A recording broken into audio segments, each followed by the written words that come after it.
everybody. Welcome. Welcome to the True Crimes of Scientology with Nora Ames. That's me. Thank you guys for being here. Let's liven up this place a little bit with some applause. Applause. Hi, everybody. Hi. Okay, so I have been in a straight up my whole thing is there we go. Like ADHD hole now for the past couple days. And that's a new opening. You guys I'm open to feedback. It's just something I threw together. You guys let me know. Yeah. The wheels of my mind have been turning. They're kind of on fire. That's what I feel like right now. Like my brain is on fire with the information that's turning in my head. So I'm going to try to make sense of all of that for you guys. And we're going to dive into a couple things. Now, some big news has been happening in the outer, fake space Navy cult situation. Okay. So let's start. And the title of this is very apropos. What is the leader of Scientology hiding? Okay, so we're going to go into a little bit of the structure, a little bit of the people, and then figure out what the fuck. Like, what can we what can we determine from all these facts? So let's rewind the clock. So back in time, okay, in 1967, when L. Ron introduced the fake space Navy, right, and recruited the first minions for the fake space Navy and embarked on his voyage, with his little mini flotilla, right, there were very certain people on those boats with him, okay, and it left a whole other structure, legal entities, LLCs, corporations, etc., all throughout the world that were still conducting themselves in the name Scientology, church, blah, blah, blah, blah. Okay. Then, as we know, one wing, the former spy operative wing, the Guardian's Office, which was headed by Lafayette Ronald's wife, Mary Sue, it was disbanded right after the legal snafu known as Operation Snow White. Okay, so then we have the fake space Navy taking over those duties of a completely separate entity that was run by non-fake space Navy people, and it swallowed itself, that organization, and rebranded inside the fake space Navy as the Office of Special Affairs. Okay. So that is one entity, right? All of these things, this is the part of deconstructing Scientology that we have to understand, is that all of these entities are completely separate, okay? And I was diving into this, like, how are religions structured in, what happens when a religion has multiple locations, like multiple structures that it runs? How do they structure that? Right? Can they structure it as under one church, or each of those things separate? What are the pros and cons of that? Okay. So we're going to dive into that a little bit. But first, and I've got, guys, I just want you to see how many tabs that I have open here, because it is a ridiculous amount of tabs. Okay. This is where my brain is at right now. Okay. It's just tabs. And this is just a bunch of fucking ads here on the Daily Mail, which is annoying. Oh my God. How many Daily Mail, how many ads can you put on one page? Apparently all of them. Okay. So we're going to start here. This news broke from the Daily Mail, which then Tony Ortega covered later, that Marion Powell, okay, who spent right there her entire life in the Sea Organization,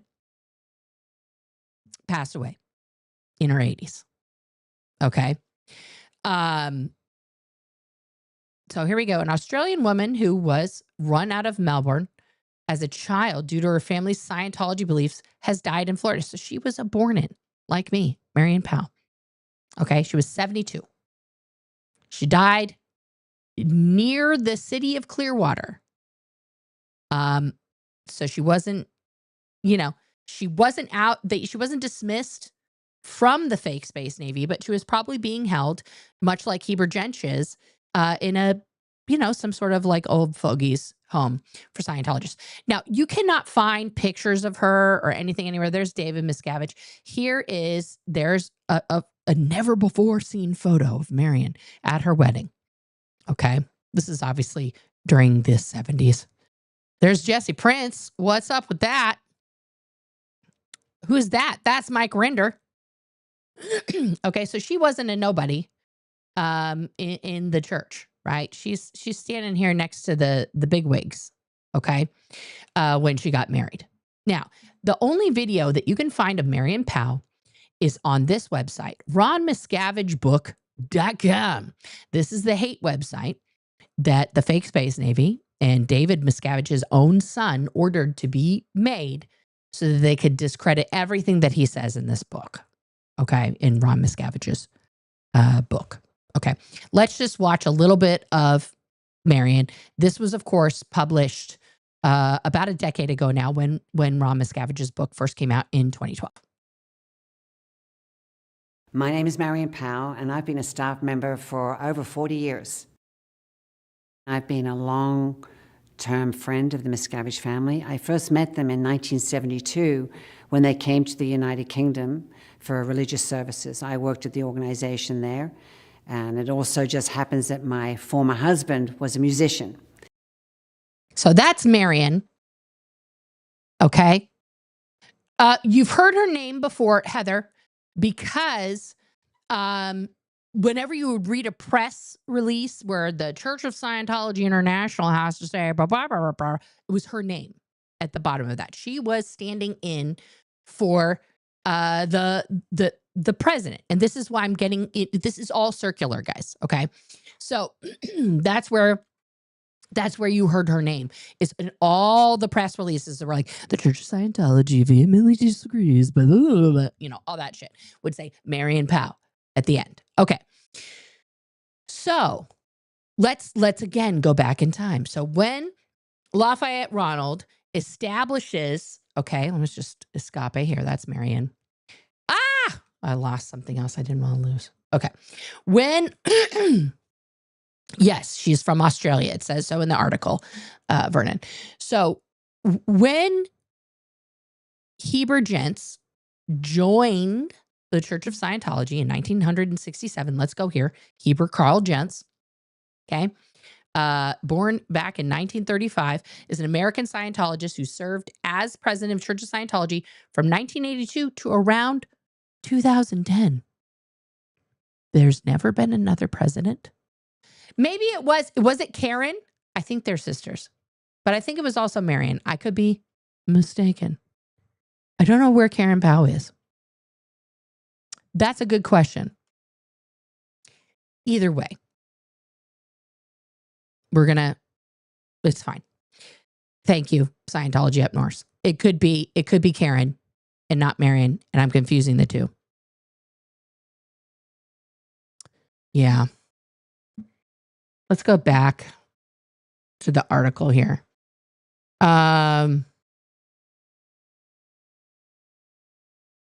She appeared in Scientology videos slamming that one I just showed you, leaving the church and writing a memoir about it. She said she'd helped Ron at his lowest point when his brother Red died, and that they were close family friends. She was upset. There's Lafayette Ronald and Mary Sue and their kids. Here's Marion Powell as a youngin' right there on the ship. There's Mary Sue on one of the boats, one of the dilapidated cattle boats they were on. Right. Right. So she was one of the people who had to leave the UK in 1965 when Scientology was trying to grab up all that tax money. Right.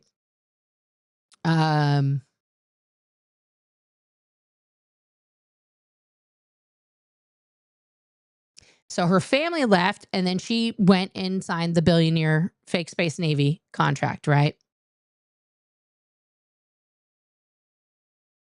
There's Leah.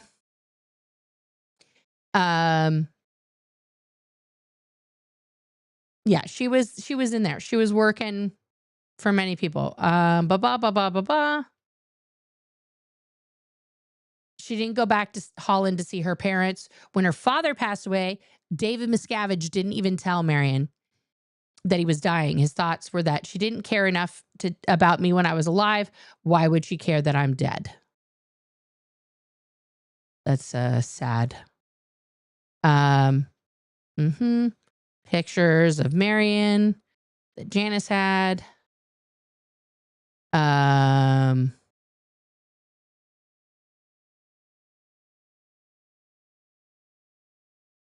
So she alleged that Powell had formed a crucial part of Scientology's defense of mass protests in the mid 2000s, which were sparked by an expose. The Tampa Bay Times Truth Revealed, right? The Truth Rundown series there. And Janice's mother, Yvonne Gent, that's Janice Gillum Grady, right? She built the Celebrity Center.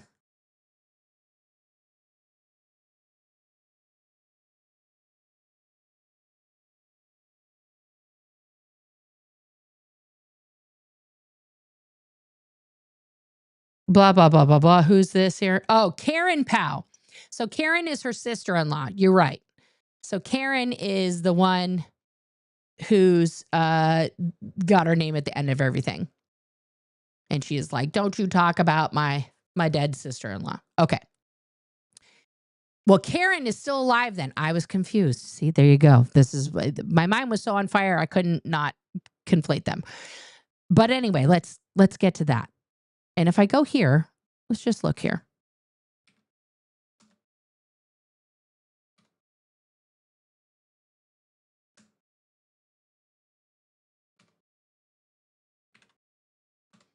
Can we, there she is. There's Karen. That's Karen. No, that's Spanky. That's not Karen. That's not Karen either. That's Karen.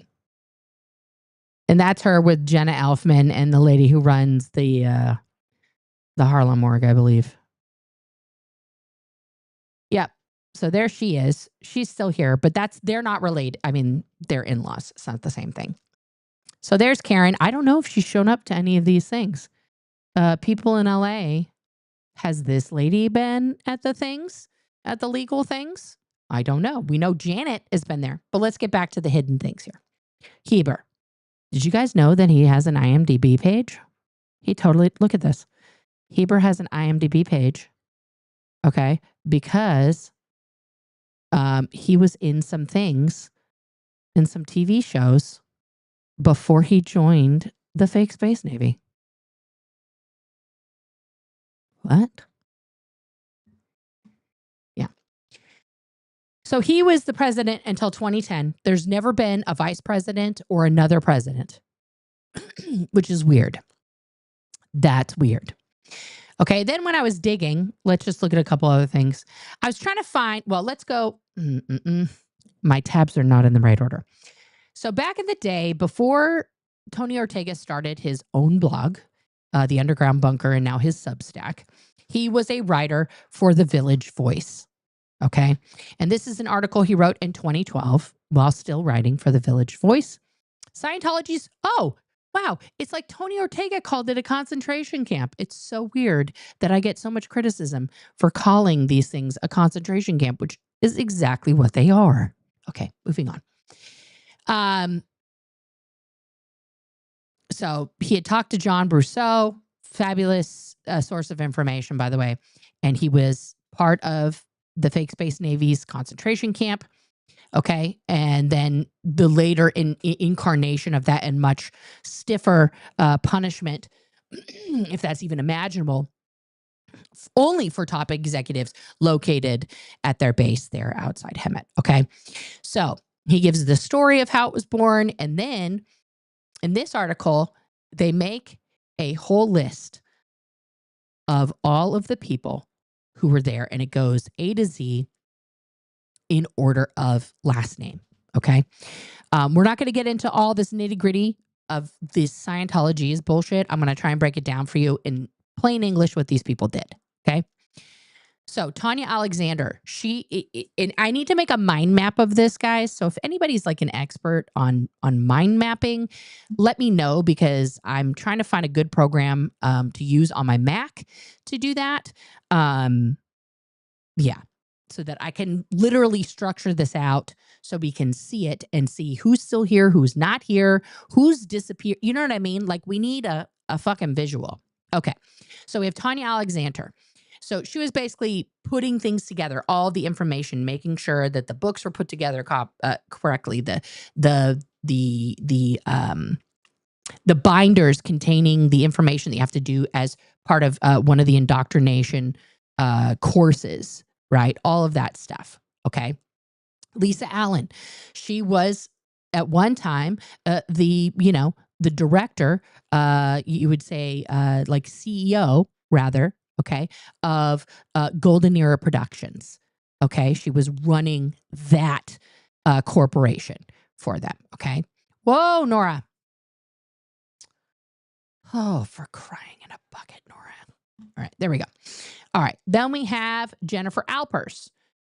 She was the executive director or CEO of the Lafayette Ronald Messenger, okay, corporation, specifically located on the Freewinds, on that derelict boat that they owned called the Freewinds.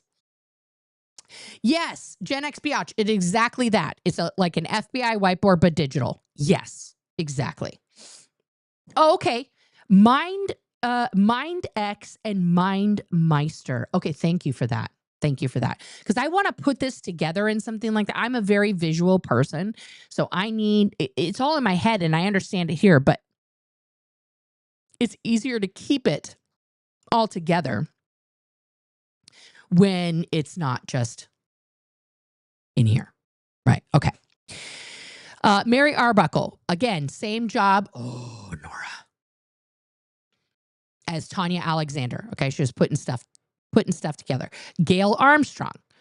Okay. She worked in Mike Rinder's organization. Okay. Doing publicity. Okay. Telling lies to the news and other things. Okay. That's what she did. Cheryl Acevedo. She was in what's called the Watchdog Committee. Okay. And those people structurally in Scientology does not exist anymore. Okay. But structurally, they were the oversight. It's basically like a Scientological oversight committee to make sure that all of the organizations beneath Lafayette Ronald and David Miscavige are doing their job. Okay. It's an oversight. Alan Baumgarten. Okay. So this guy was in charge of all the money internationally. Okay. This is the CFO international. Okay. There we go. Russ Bellin. So this guy was the executive director of a completely other LLC, the Church of Spiritual Trust, that keeps, these are the people that make the underground vaults all over the world. Okay. And they do the preservation initiatives to put all of Lafayette Ronald's insane words permanently etched into titanium plates that will never decompose, make things on records, titanium records and solar powered fucking record players, so that forever, if somebody digs up one of these vaults 10,000 years from now, they're going to think this was the religion of early man. Okay. Like, it's gross. Okay. Allison Biggs, she worked for the Lafayette Ronald Messenger organization. Okay. At the base there in Hemet. Okay. And Russ is still the president currently. Paralyzed to paralyzed. Wow. Okay. Okay. There you go. Well, he's listed as it, right? He's listed, and this I want to get into. Okay, so I'm just going to read the rest of the names. If we want it, you guys can screenshot this. One day we'll go through all of this. Okay, I just want you to see the volume of people that were held, that are still perhaps, or were at the time of this writing in 2012, we're talking 13 years ago, being held actively against their will, being kidnapped, okay, and human trafficked into a location in Hemet that you've heard Mike Rinder describe the conditions in there. You've heard Marty Rathman describe the conditions in there. It's been described many times by Debbie Cook and other individuals, okay? So we have Dave Bloomberg, Pam Bolstad, Veronique Bromberg, Pat Buglewicz, Buglewise. I don't know how to say that. I apologize, Pat. Marsha Callahan, Aaliyah Chisholm, Amy Clifford, Lisa Cohey, Amy Conley, Gary Conley, Debbie Cook, Astra Croft, Jerry Cruzen, Rick Cruzen, Tony DiCrescenzo. I'm going to put an asterisk by Tony. That is the former husband of Laura DiCrescenzo, who I was human trafficked and kidnapped to the Blue Buildings with while she was a minor.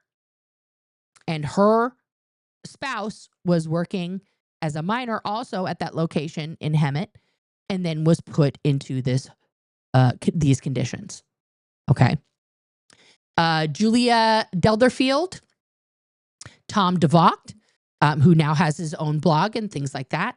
Blandine DeVry, Lisa Engine, Sarah Fear, Frank Fain, Paula Flood, Tom Ford, Monica Granis, Russ Grelick, Laurence Gunot,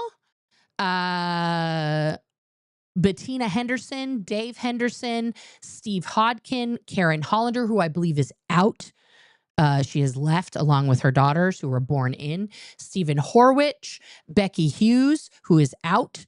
I was also incarcerated with her in the concentration camp at the Blue Buildings. Debbie Hughes, that's her mom. Greg Hughes, that's her dad. They are all out now. Marta Ida, Liz Ingber, Mark Ingber. Oh, Mark Ingber. So weird. He was one of the major executives that would like come out and talk to us about stuff at events. Okay. Thank you, Amy. Thank you. Can I diverge for 1 second here and just talk about Amy's comment for a second? I get so much pushback, you guys, from people who say, how dare you? How dare you? You know, use the word concentrate. You are spitting on the graves of all of the dead Jewish people from World War II. Fuck you. Okay. First of all, I'm not a Zionist piece of shit. Okay. Free Palestine and let's have, no more fucking anti-Semitism. That's where I stand on these things. Okay. So if you can't fucking understand that. Okay. Thank you, Amy. I have Jewish relatives. I know that sounds weird for me to say because I'm not myself Jewish because my mother was not Jewish. But I have other relatives like my grandfather who married my step-grandmother, okay, who then they have children. I have half aunts and uncles who are all Jewish, okay? And they lived in a fucking kibbutz in Israel for years.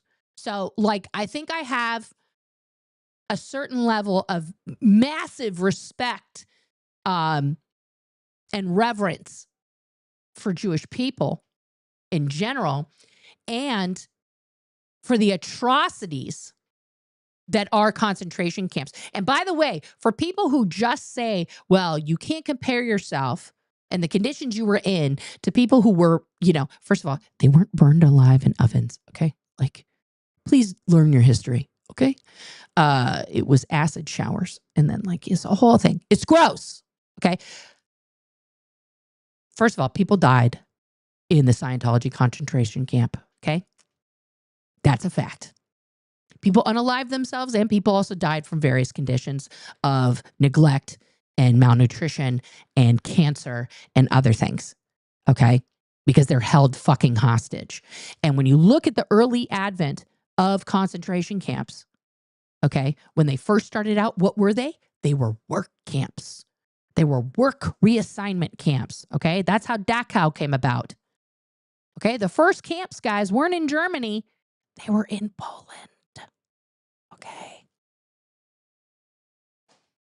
It's the same. Thank you, Amy. It is the same shit, different packaging. Okay? And controversy, ready? Political controversial statement. We're doing it here in America right now. Alligator Alcatraz is actually alligator Auschwitz. Okay? They're doing the same fucking thing. Okay? So please do not tell me that I cannot compare being held captive against my will, being hunted down for trying to leave, being malnourished, sleep deprived, forced to work through injury and, psychological and physical torture to what happened to those people. Because it's the same shit. And I promise you that if the fake space navy invented by L. Ron Hubbard's disgusting imagination could have figured out how to unalive us, they would have. Okay? Because that's much easier than feeding people 3 times a day. Okay? So I just want to say that. These people, this list of people that I'm reading off, have suffered physically and mentally disgusting human rights violations by an organization that claims to be religious in nature. Okay? And they keep getting away with this. This is from 2012, guys. This is 13 years ago. Nobody in the government 13 years ago saw this enormous list of people being held against their will and tortured physically and mentally and was like, maybe we should do something about that. Okay? Professor Kakan, listen, my dad was personal friends with Karen Hollander. That made it super awkward for me when I signed the billionaire contract at the Celebrity Center there, the Chateau in Hollywood, because she was the president then. And so it was like, how do I talk to this person? Yeah. I was hard pressed to find anybody who could ever have told a bad story about Karen Hollander, but I don't know everything. So if, people had a different experience with her, please, I validate that also, Okay. Calming. Let's get back to this list. Okay. Yeah. And here's the deal, Amy. These concentration camps of the fake space navy are on every continent. I'm going to repeat that for the people in the back. They are on every continent. We have 2 here in America, in Los Angeles and in Florida. Okay. There's one in South Africa. There's another one in Copenhagen. There's another one in the UK. I think the only places that we don't have one where, Lafayette Ronald's fever dream has a presence is Japan and any of the Asian countries because it's not a religion there. So they don't have the same types of organizational structures. And there's one in Australia. Every continent of Earth, except for South America. This is an international crime syndicate. Okay? So let's get back to this list here. We're not done with it. It's a lot of names. We're only at I.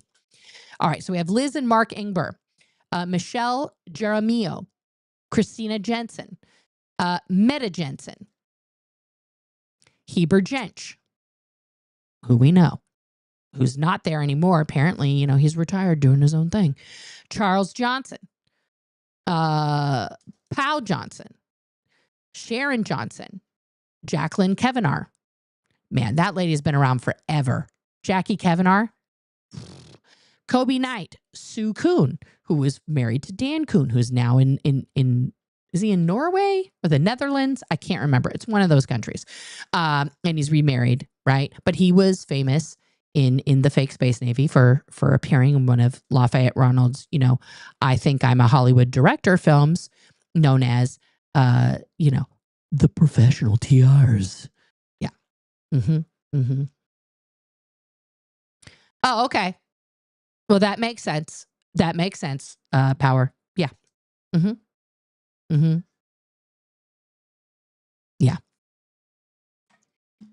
Where is Alex here? guys, I want to say something. Guys, this is why I'm trying to do more pre-records, okay? Because I'm going to keep diverging here all over the place, and that's fine. That's why you guys come to see the live. I want to say something real quick about Alex, okay? And I publicly apologized to Alex many moons ago for having harsh opinions publicly of him and things like that. But I want to say this. Over the past year, Alex has worked incredibly hard to fight back against Scientology in England in a very targeted, not in a like, like I only care about this thing, but like targeted towards them at the city level. Right. Which is what I see very similar to what Audit and Amy and Laura and all the people who call in to the Los Angeles City Council are doing. Right. It's kind of like a mirrored effect. However, Alex is just one person. Alex has been taking on this. It's totally different. Their city councils and stuff, the way it works. These people walk in with like medals and shit. Like the way the mayors are and stuff there, it's very interesting to me. It's very old timey in England. They do like the fucking, they got these big, like, they wear the symbol of the city, like their fucking Flavor Flav, right? On their chests and shit. Anyway, and up at the district level, yes. So Alex has been combating this very strategically for well over a year now. And what Alex has accomplished on his own and organizing the several protests that he's organized, specifically on the pathway to Saint Hill and at the location itself, has achieved, monumental kind of pushback on Scientology there in England itself. Now, they've always had a rocky relationship there in England. As you know, in 1965, they were like basically almost kicked out entirely of England. Lafayette Ronald owed them a lot of taxes and things he didn't want to pay. So he ran away. He ran away to Rhodesia and tried to take over that country. And then he made, the fake Space Navy, because he realized you can't do things by yourself. You have to have an army of, brainwashed fucking sycophants to do that work for you, right? So Alex has been doing this, and what has the result of his efforts to expose Scientology, to get the truth out about Scientology in a very direct, learned, calm way? Well, they've made multiple hate sites about him. I feel left out. I feel left out.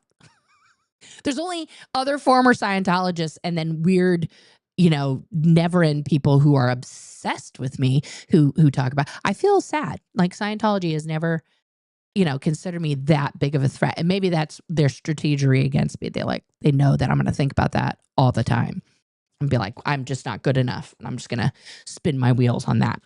And they send other people to tell me to go unalive myself constantly, Tony, other people who have said that, or suggested it, or try to say things that they think will make me feel like that. Several people over the last few years have been definitely encouraged to do that.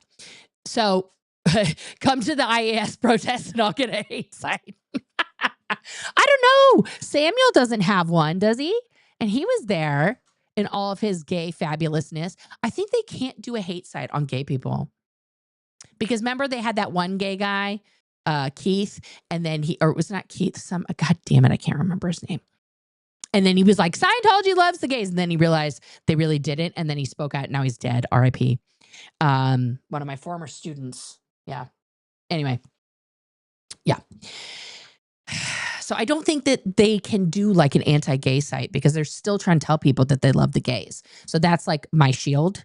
It's like, I'm so gay. They're like, oh, we want to hate her so bad, but she's too gay. Okay, let me get back to Alex here for a minute.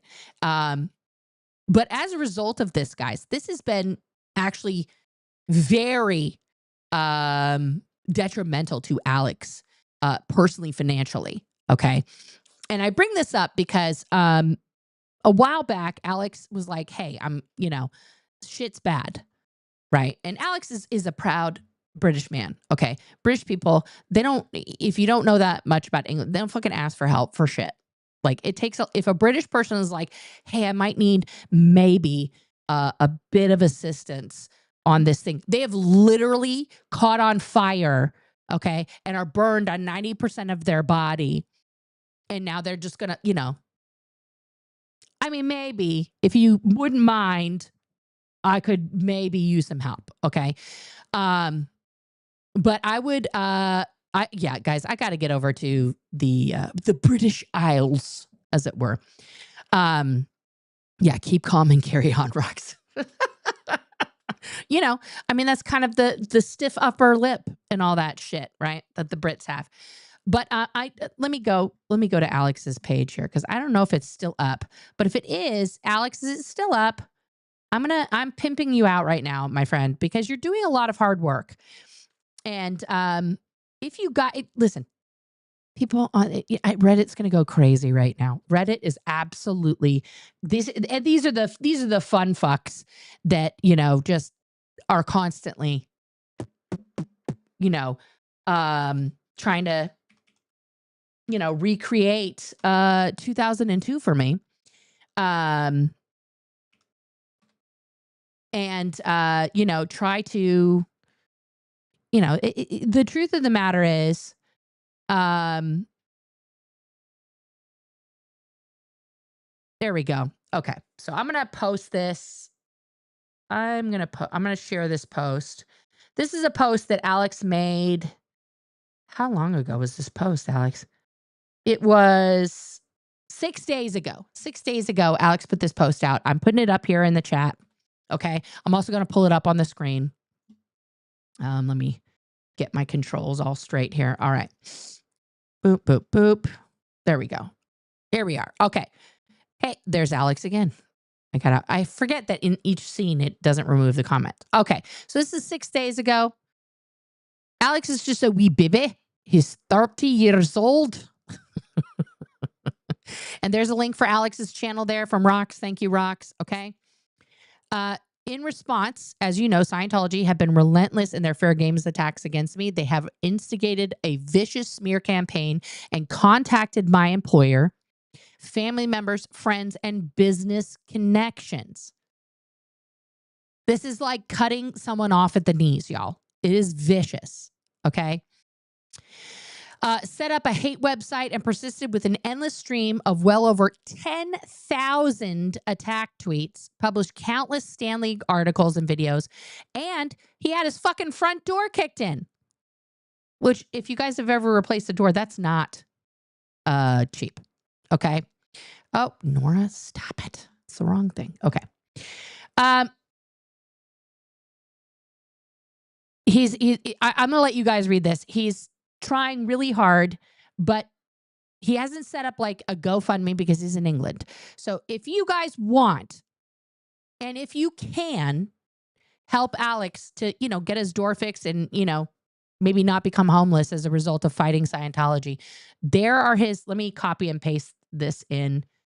He has a PayPal, okay, which can be used internationally now, which is nice. And buy me a coffee here. Okay. Of course, Alex, listen, I'm blessed right now because I don't have those things in my life. I just have, you know, other people that want to talk about me endlessly that, you know, it hurts me. It hurts my feelings.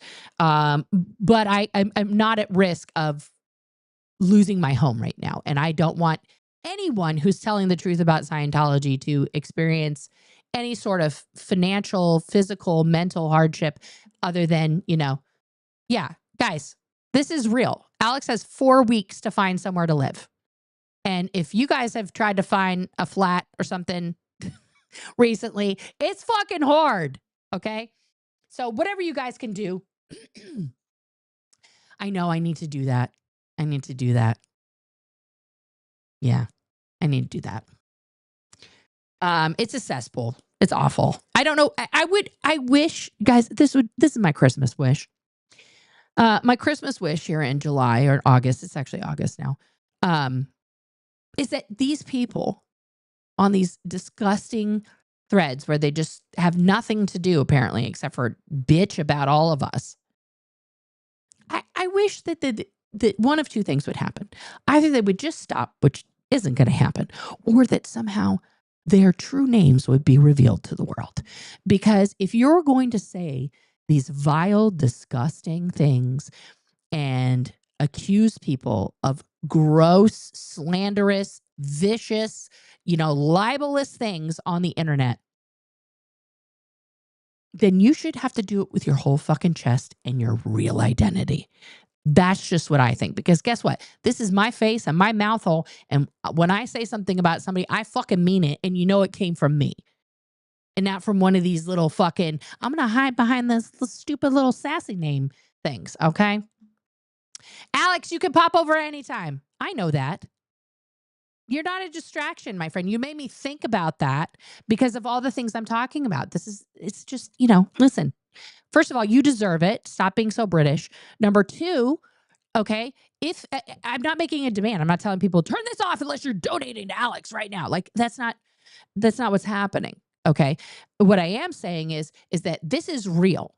Okay. And this is not because you went and destroyed property of Scientology.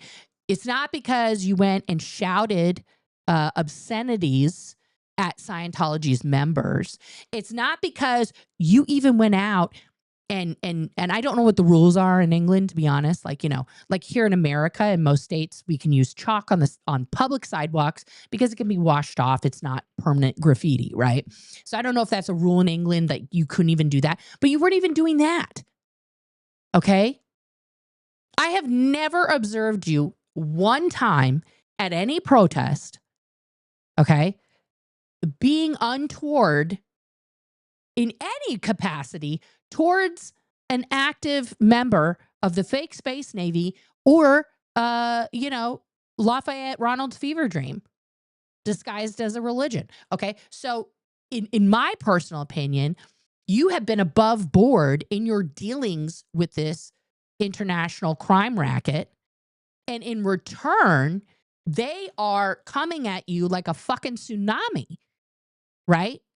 Which is insane, which only means, and unfortunately, like this is not consolation, but it means that you are effective, that you're fucking their shit up and they don't like you, right?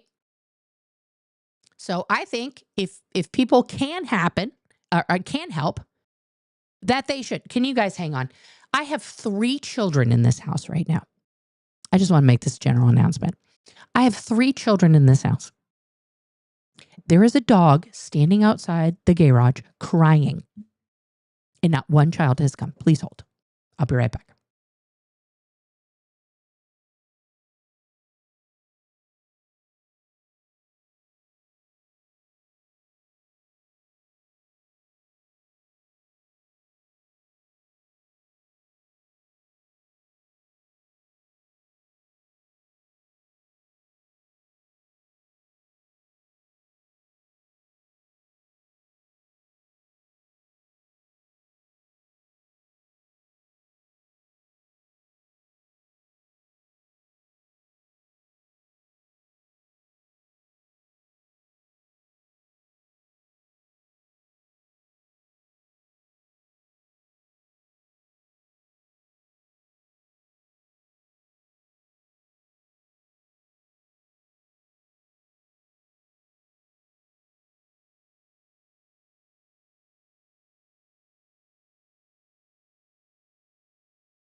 And I'm back. Okay.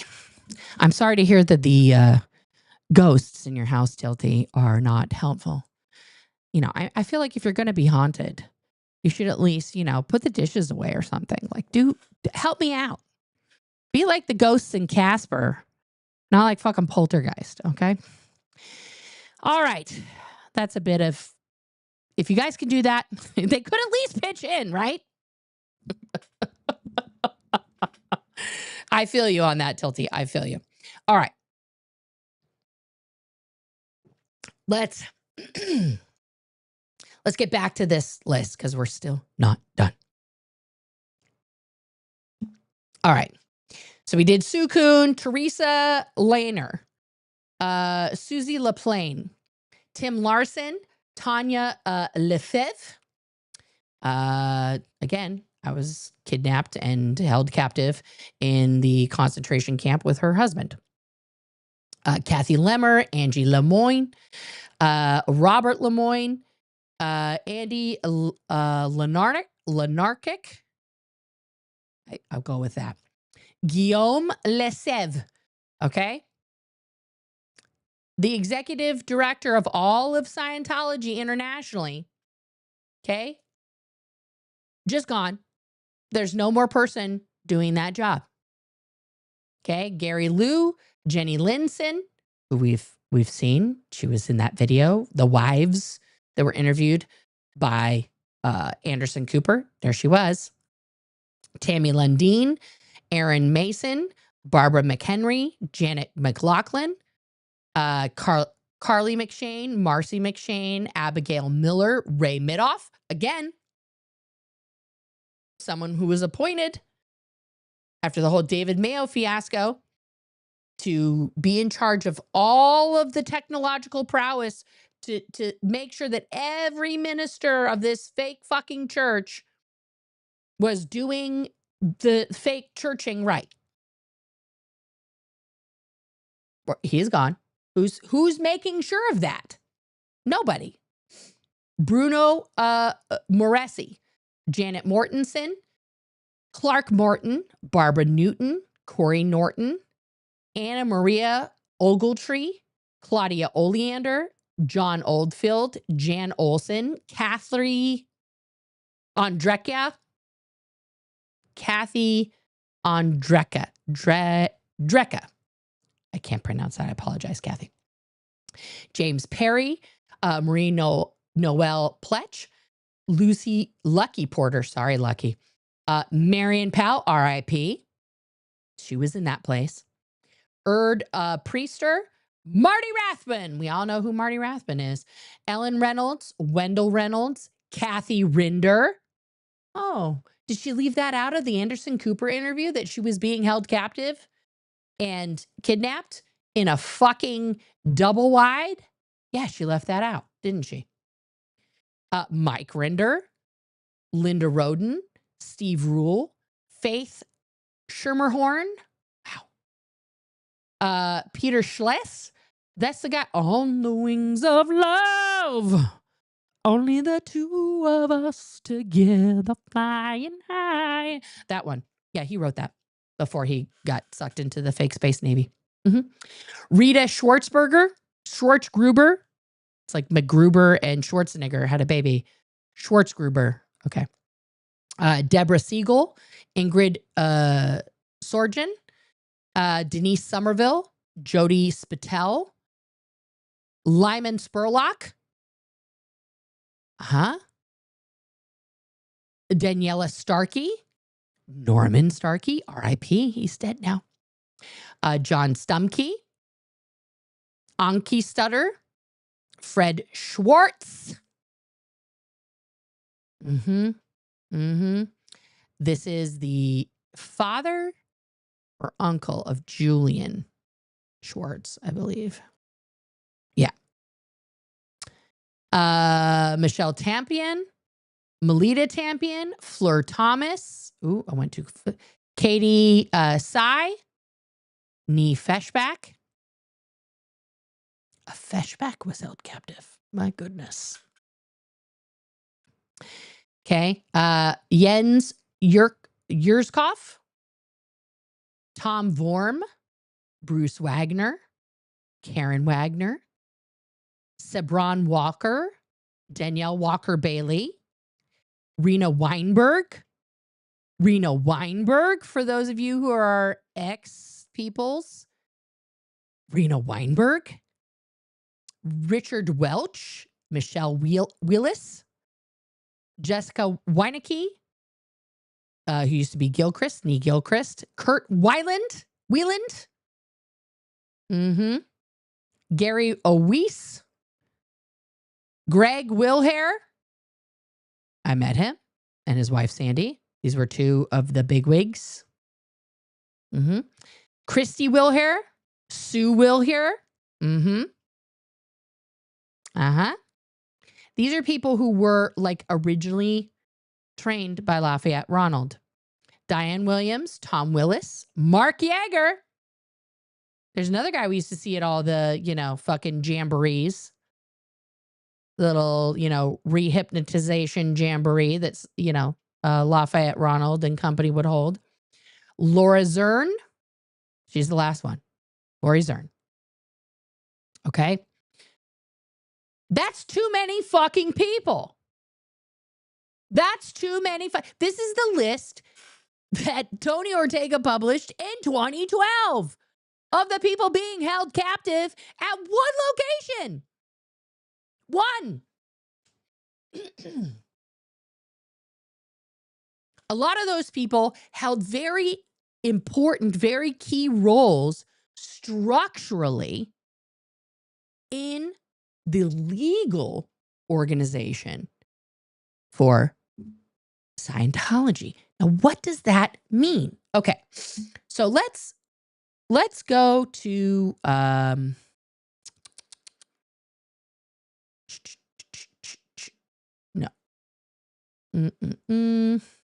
I don't need that. Okay, so I want to compare something right now with you guys. Okay. So as you guys know, Laura, if she's still in here, hi, Laura. Laura was recently requested, her presence was requested by allegedly the senior most like HR person, right? Because if you're in a regular corporation, the human resources department, HR, that's where you go if you have any sort of internal complaint about a coworker or, you have a problem with your job. Like all those things are under human resources. So in Scientology, there is no human resources. There's kind of a department of personnel in one division, right? That in that place you get assigned your job. Like their whole purpose is to assign you your job and then make sure these jobs are filled. That's it. Right. And then the other portion is in another division where if like you're messing up on your job and you need retraining or you need something like that, that's in another division. That's called the Department of Corrections. Okay. And you go there to kind of get like spruced up a little bit, fix it up. Okay.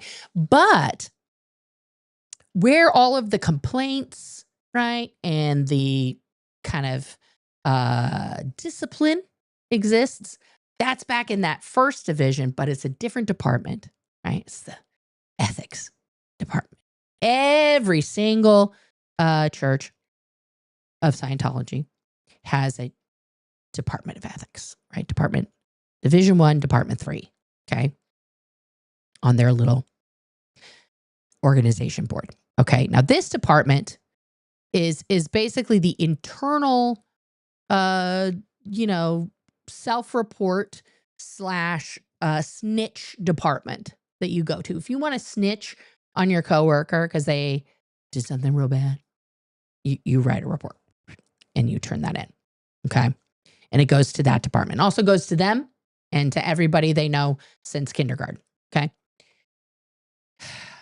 Now, the person at the international level, right, who is in charge of all of the snitching and the consequences that happen, right, is called the International Justice Chief. Okay. So this is the guy or gal who's supposed to sit at this international level and decide if you're good or bad. And if you get booted from Lafayette's fever dream masquerading as a religion known as Scientology, The only person on planet Earth that you may speak to, because you are barred from speaking to other Scientologists, okay, is that person.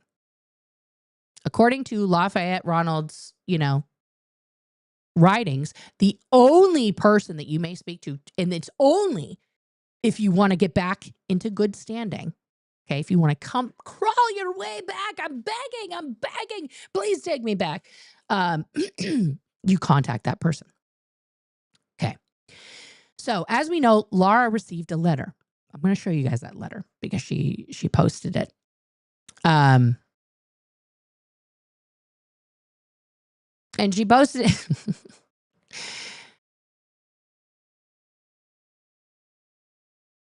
It's not even her.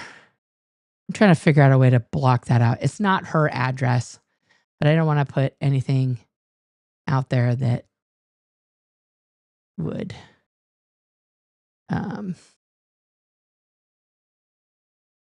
want to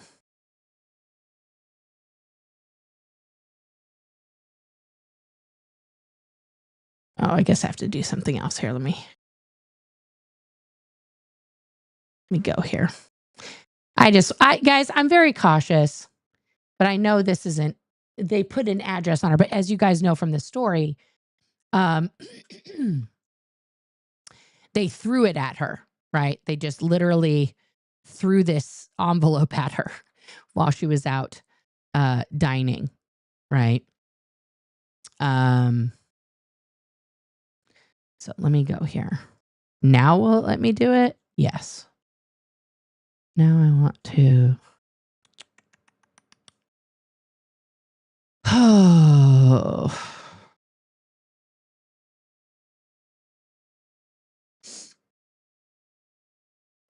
Please hold for the magic of Apple. Please hold. Yeah. Big Mike is missing and only the SPs know or care, right? How ironic. How ironic is that, Power? That the only people who even know who Mike Ellis is are suppressive persons in the eyes of Scientology. That is wild. That is absolutely wild. I'm just going to see if I can. Okay, good. Gone. Perfect. Okay. So now I'm going to show you guys this. Done. Perfect. Here we go. We're going to look at this. I know it is super ironic to me, but I'm glad. Thank you, Apple, for this magic. I did erase something I didn't want to erase, but that's typical me. It's a technical difficulty. I don't care. All right. So this is the letter that Laura received. That's her name at the top there. Dear Miss Anderson. Okay. July 16th. Okay. This is important. July 16th. Dear Miss Anderson, I have been informed that Church of Scientology International, not the Church of Scientology International, intends to request that the arbitration committee call you as a witness at the next meeting of the ongoing arbitration requested by Valerie Haney. Now, all of that is a lie. Valerie didn't request this. We all know this anyway. Please be available during that week, which was last week. She went in on Monday. We know this. She did a video about it. Sincerely, Mike Ellis. Okay. Can we zoom? Yes. I want to zoom in. Oh God, I love this so much. Okay. We're going to zoom in as much as we can on this signature. I really want you guys to look at this signature. Notice the M, the angle of the K and the E, and specifically this E. This is a distinctive E, guys. Wouldn't you say? That's a distinctive way to write an E. And then you have this little dot, LLI, and then the S just sort of never gets closed. Okay. Now, we're going to... so many pictures here, guys, but that's fine. Doesn't matter. I can't get out of that. Okay. Here we go. So now we have that E. Now I have another document to show you guys. Okay.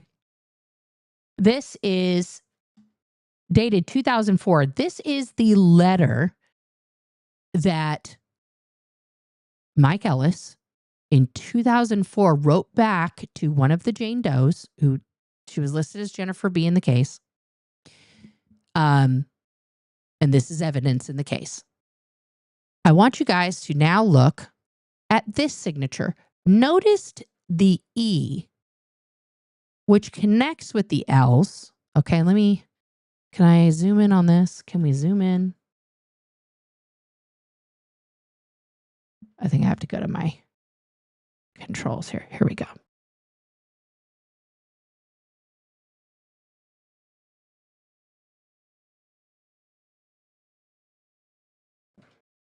Okay. So you guys see that? That, in my opinion, look at the M, how much sharper it is than the first one. And look at that E, totally different. The S still drops off at the end. They really concentrated on this S at the end here, which they did get correctly. The K is at a completely different angle. Joe, I'm going to send you both these things. This is from my no training. I can see these are two different signatures. Okay. These are the only two samples I have. And I'm telling you right now, look at that M. It's a M and then it's disconnected. You see, it's a sharp V. It's a sharp V. Let's go. I wish I could pull both these things up. Oh, I can. Actually, I can. Give me a second. I'm going to pull them both up side by side here. 1 second, because these are in two separate programs. So how do I get... Give me a second here, guys.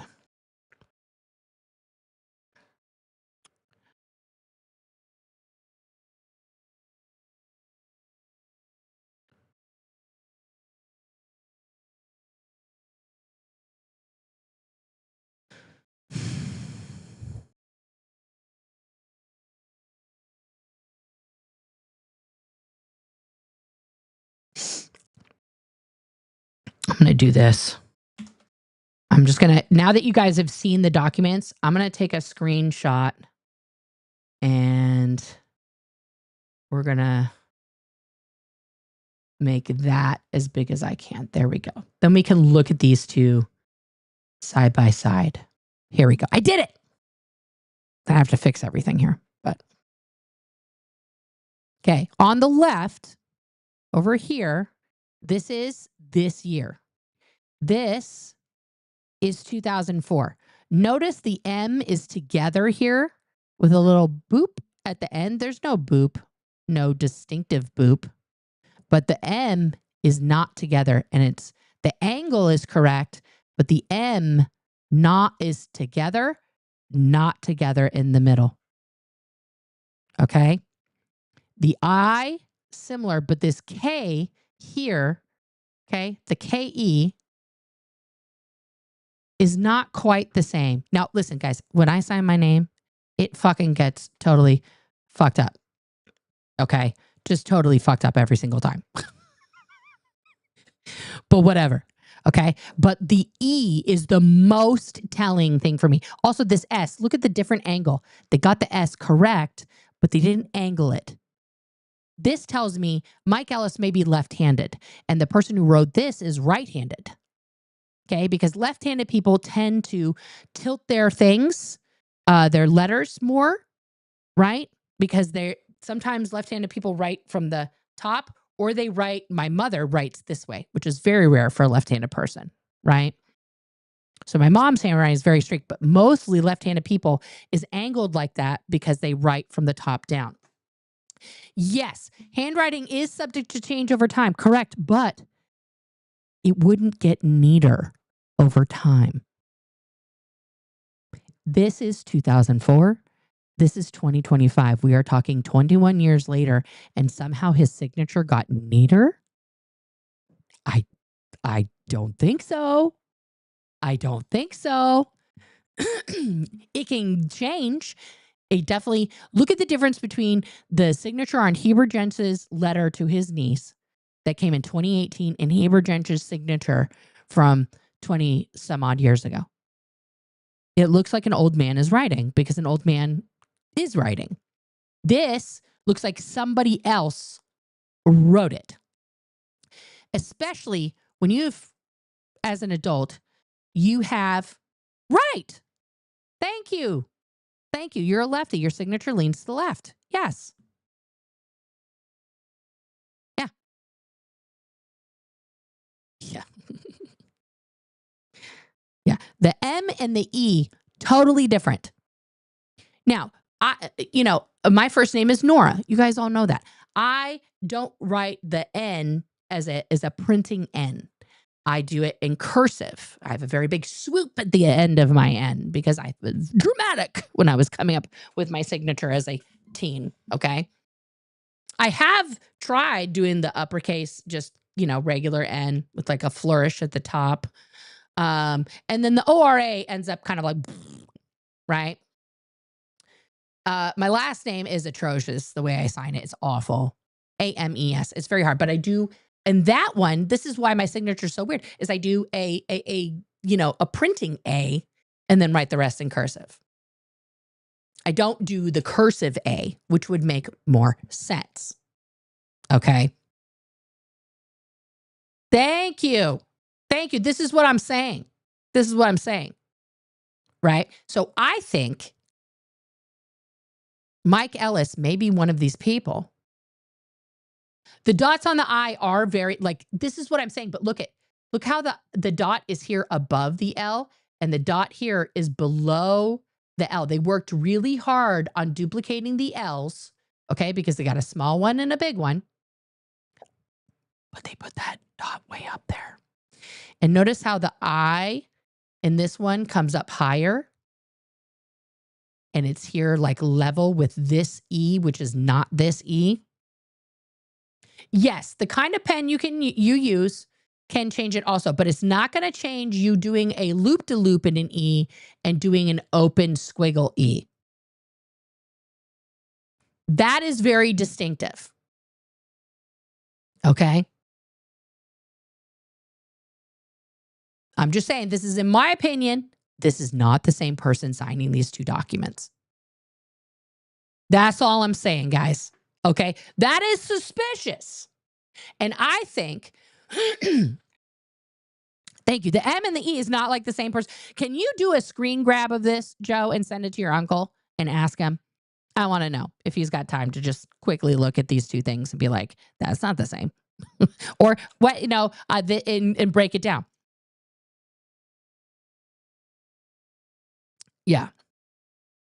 So my theory is, right now, my working theory is that we don't know where Mike is. He didn't show up at all to the arbitration, even though supposedly he's supposed to be the only person that Valerie and Laura can talk to. Okay. Guys, we are getting a lot of stories about people engaging in forgery. Please do not confess to active crimes in the chat.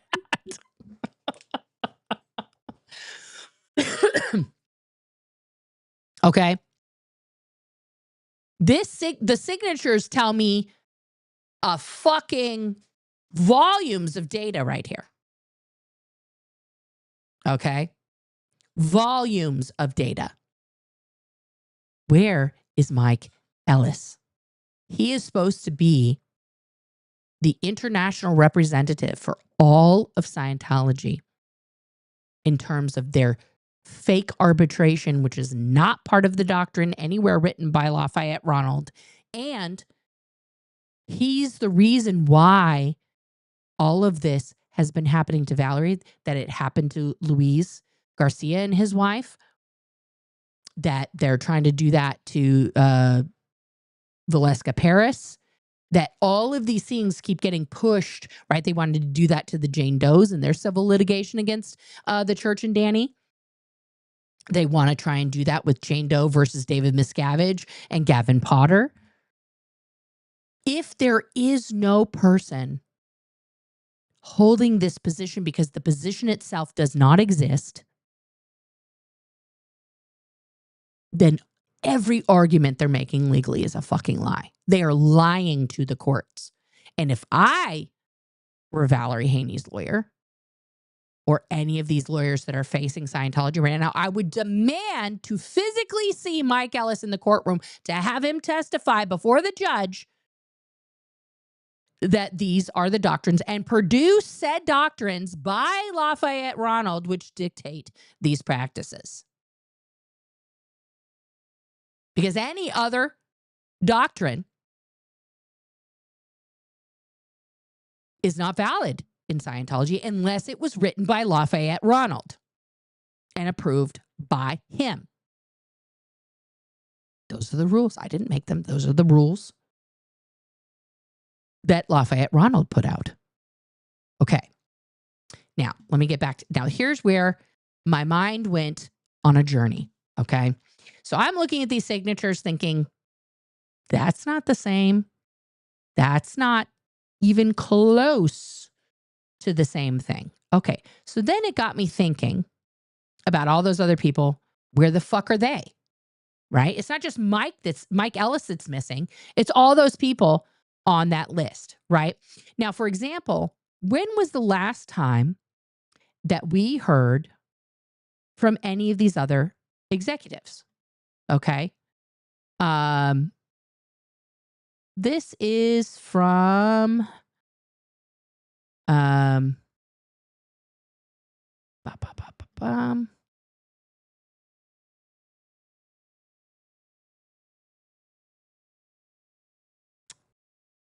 there's some declarations here. Okay, there we go. So there's some declarations here. This one is from Ray Midoff, okay, who's formerly the most senior technical overseer of the whole thing, okay? He wrote this declaration, 2009. Okay, this was to push back. These were the declarations that were put out by Scientology to push back against the Truth Rundown series of articles that came out in the Tampa Bay Times. Okay, so they had all of the key people who we know were in that hole because their names are on there. Okay, say how everything's fine, right? I'm a resident of California, U.S. citizen. I'm 58 years old. I'm of sound mind. So this is, he'd be 70, 2009, 16 years ago. So he'd be 74 right now, 74. Okay. He was 58. I do it under my own free will, blah, blah, blah, blah, blah. He didn't write any of this. Okay. He knew Lafayette Ronald. He's talked to David Miscavige, is just wonderful. Blah, blah, blah, blah, blah, blah. In the entire time that I knew Rathbun, this is specifically to debunk Marty Rathbun, as a church staff member, which was from 1984 until he deserted the church. Only in Scientology are you deserting when you fucking leave. It's not a military operation, guys. It's a fake space navy. You can't desert a church. He chronically fouled up legal and other external matters he was meant to handle. What does that mean? He was meant to handle? Interesting choice of words. He routinely acted like a bully towards his fellow members, staff members. Marty Rathbun's behavior was irrational and bizarre in the extreme. Despite everything, he was still given a chance to straighten himself out and start the following technology. But he refused. His pretended authority was now gone, and he hated it. He didn't have pretend authority, guys. He didn't have pretend authority, Marty Rathbun. He was number 2. David Miscavige is up here. Marty Rathbun was right here. right under him. Okay. If Marty Rathbun walked into your organization, he was a representative of all of the fake Space Navy, and specifically Mr. Miscavige. There's thousands of people that will testify to that. Okay. But you have to remember that in the early 2000s, okay, around the time that I was incarcerated and held against my will, kidnapped in the blue buildings there in Los Angeles in the concentration camp,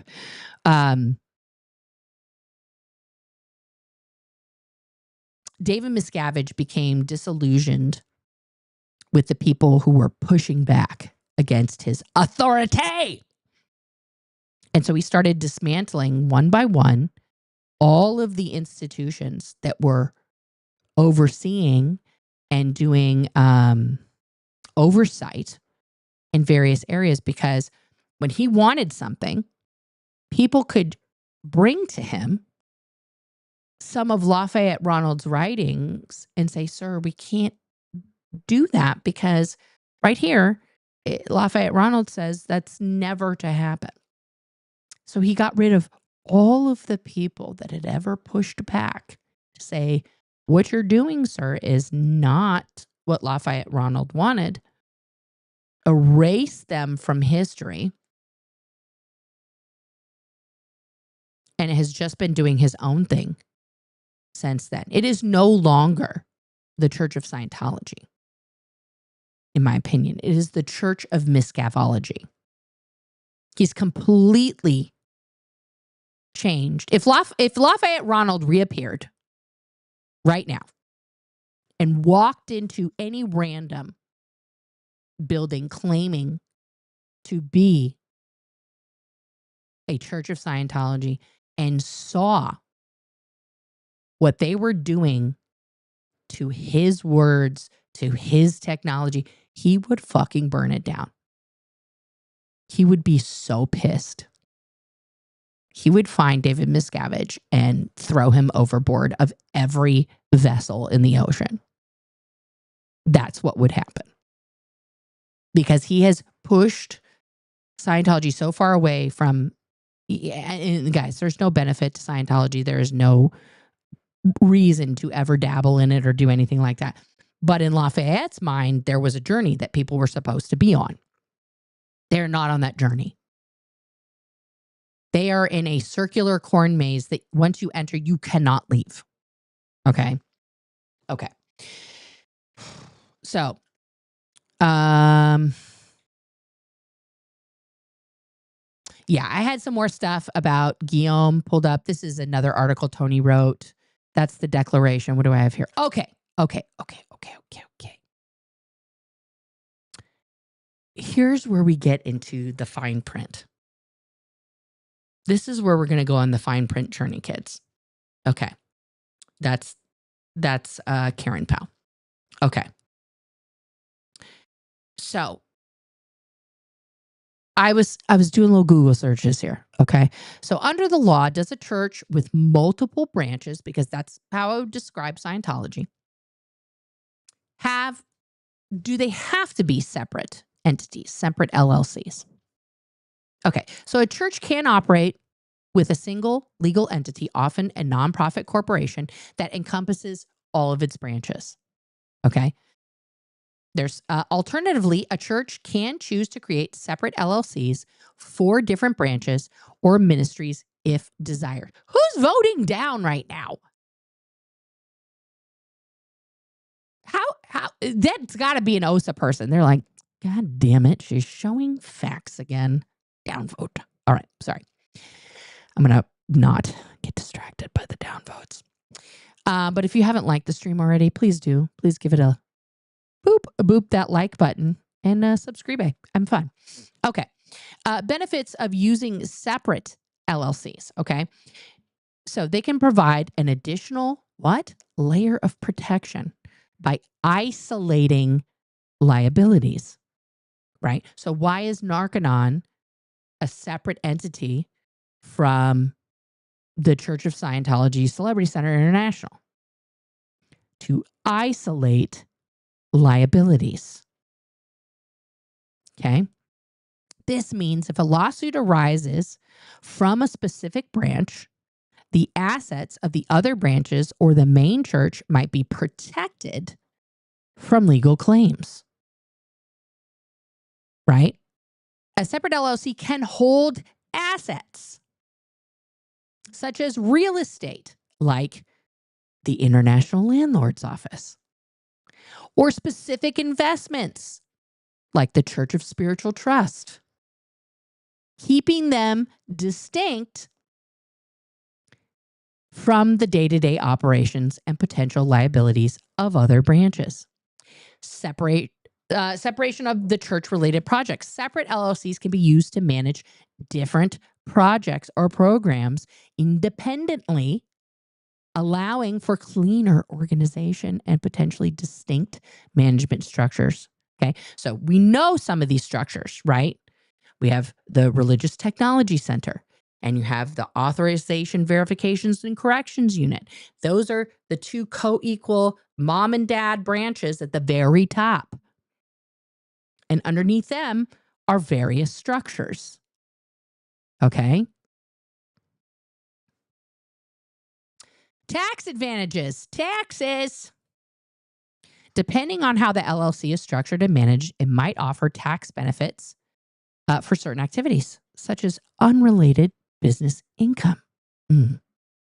Okay. But it can be complex. Okay. Involves additional administrative work, legal fees, and potential filing requirements. Okay. So that those different entities may have different filing requirements with who? The IRS. Okay. All right. So to effectively achieve liability protection, each LLC must be meticulously maintained as a distinct legal entity with separate finances, records, and governance structure. I want you to hone in on that. Governance structure. So that means that each single one of these nonprofit LLCs, okay, have to have a governance structure.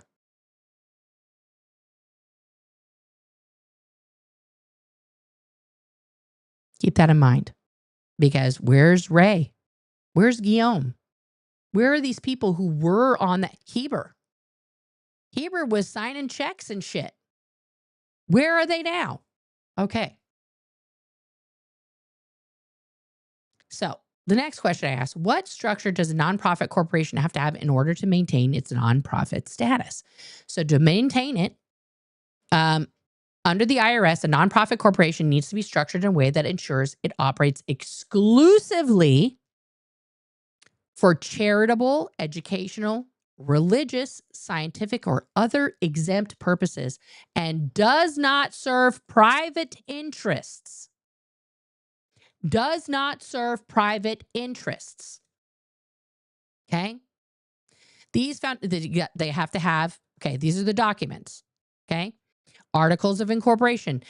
They must clearly state the organization's exempt purpose and include a dissolution clause that dictates how the organization's assets will be distributed upon dissolution, ensuring they are dedicated to another 501c3 exempt purpose. Okay, they have to have bylaws that govern the organization's operations, including election and duties of the board of directors and other officers, meeting procedures, and conflict of interest policies.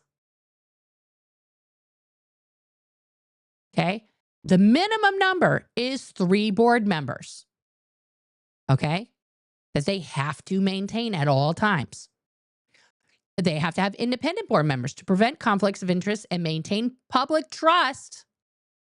A majority of the board members should be unrelated by blood, marriage, or business association. This goes for all nonprofits, not just the Church of Scientology.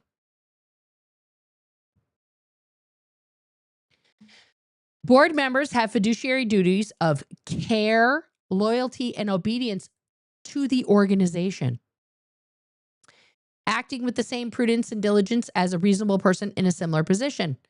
Acting solely in the best interests of the nonprofit, avoiding self-dealing or personal gain. Ensuring the organization complies with its mission, bylaws, and all applicable laws and regulations. They have to have a conflict of interest policy, guys. A written policy must be in place requiring board members to disclose potential conflicts and recuse themselves from voting on matters where a conflict exists. The policy should also outline how the board manages conflicts and determine whether they exist. Okay? So, exempt purpose. The organization's activities must align. The activities, guys, the activities must align with its stated exempt purpose and primarily benefit the general public rather than private individuals or interests. Prohibition on private inurement. No part of the organization's net earnings can benefit private shareholders or individuals. It's very important because there's one person in Scientology that's getting a lot of benefits. Like all the benefits. His name is David Miscavige. Okay. Limitations on political activity. Now, this has kind of been newly changed. This is up for vote, I think. Anyway, lobbying and political campaign activities must not constitute a substantial part of the organization's activities. Financial transparency. Nonprofits are required to file Form 990 annually with the IRS, providing information on their finances, governance, and activities, which is then made available to the public. Transparency in financial reporting is crucial for building trust with donors and stakeholders. Public support tests. Public charities must demonstrate they receive a substantial portion of their support from the general public to maintain their classification. Okay, then there's different state stuff. You can have legal counsel. Okay.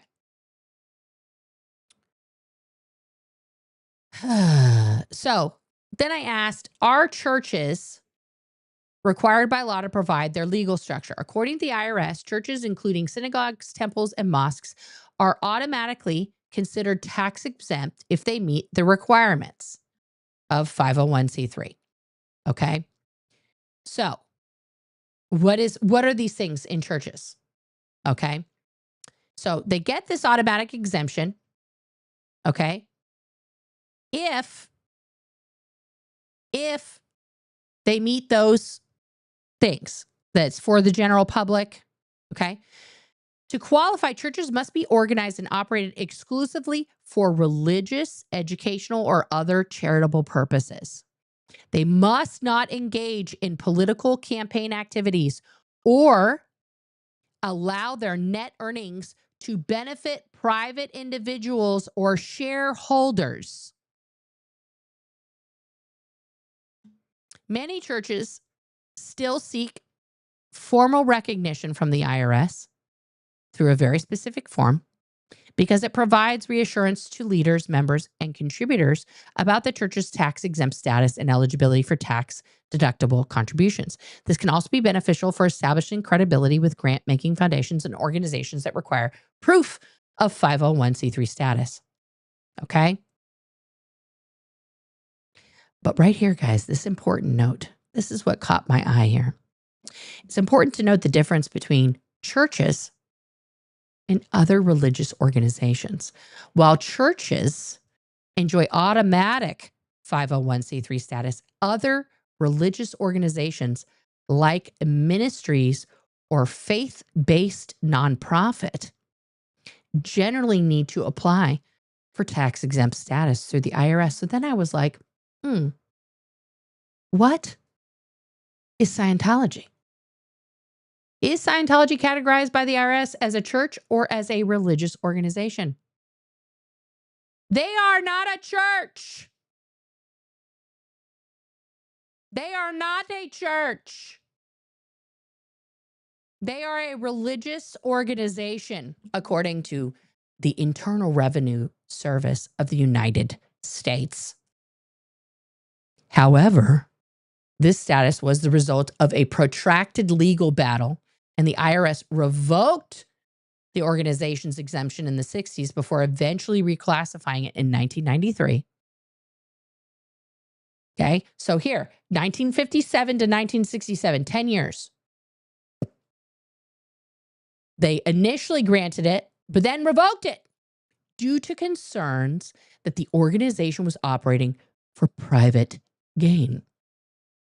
Like, as in L. Lafayette Ronald was getting all of the money, which he was. In 1993, after extensive litigation, blackmail, the IRS granted Scientology a 501c3 status, recognizing it as a legitimate religious organization. They did not recognize it as a church. They are not recognized as a church. It's very important. Okay.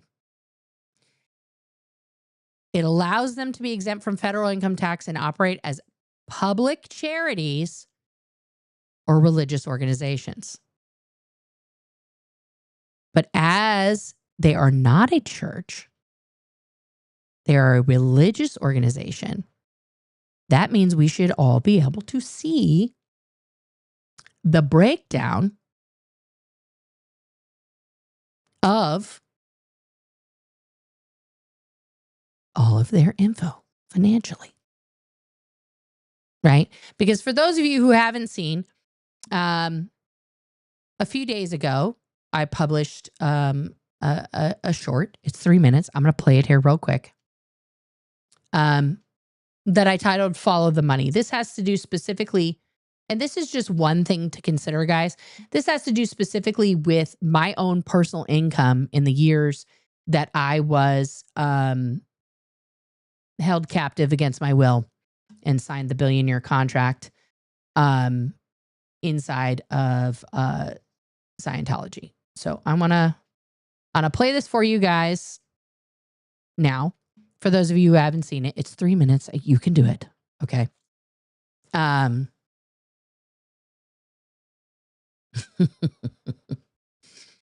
right, let's do this here so you guys can see. It's a teeny tiny me in the corner. Here we go.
Yes, I know I misspelled underwear. I apologize.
Okay, well, that's the super uplifting, inspirational video that I made. Guys, it is increasingly difficult for me as a human being to be okay with the fact that I threw away or had stolen from me, or however you want to think about it, or frame it, that during those very important years where my brain was finishing forming, okay, because the human brain does not finish fully forming into its permanent form until the age of 25. Okay. So that torture and physical, emotional torture that I endured for those years and not even compensated for it, like properly, if there is such a thing as proper compensation for that. Yeah. Happy. Yes. Yes.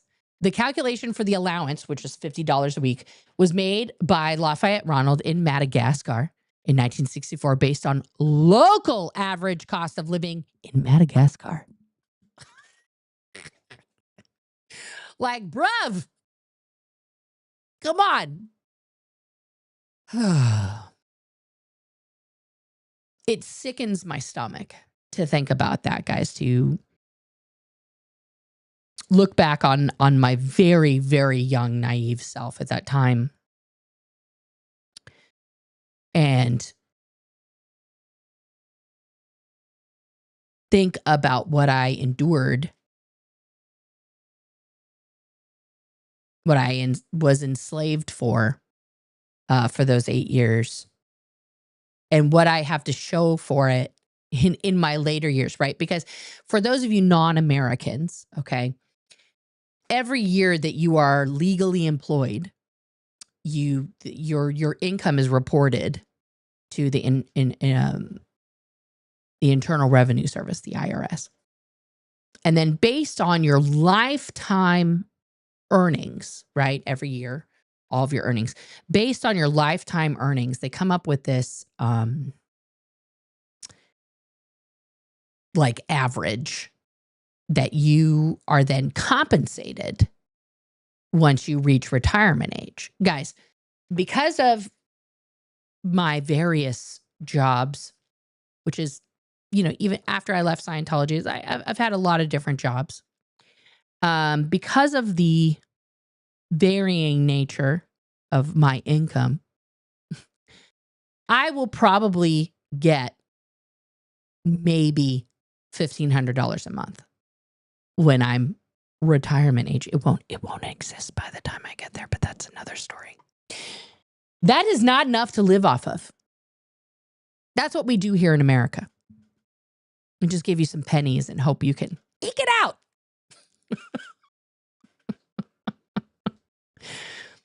And that's due a lot to those 8 years, right? Because that's not a nothing burger amount of time. That's 8 years of employment. And then I was a stay-at-home mom for a number of years. I did not have a formal income until my ex-husband and I, like formed a business that I was part of, Yeah. And even then that income wasn't a lot. That was not a lot on the struggle bus. As many small business owners are. That's not that's neither here nor there. But the lack of pay, the atrocious conditions that we were housed in, which are very aptly described right there in that book. This one, Child X, and in this one, The Bad Cadet by Catherine Polino. Get both of those today. The food that we had access to that was given to us 3 times a day, sometimes. Not great. Not great. And it has lifelong consequences. Lifelong consequences for those of us who survived that.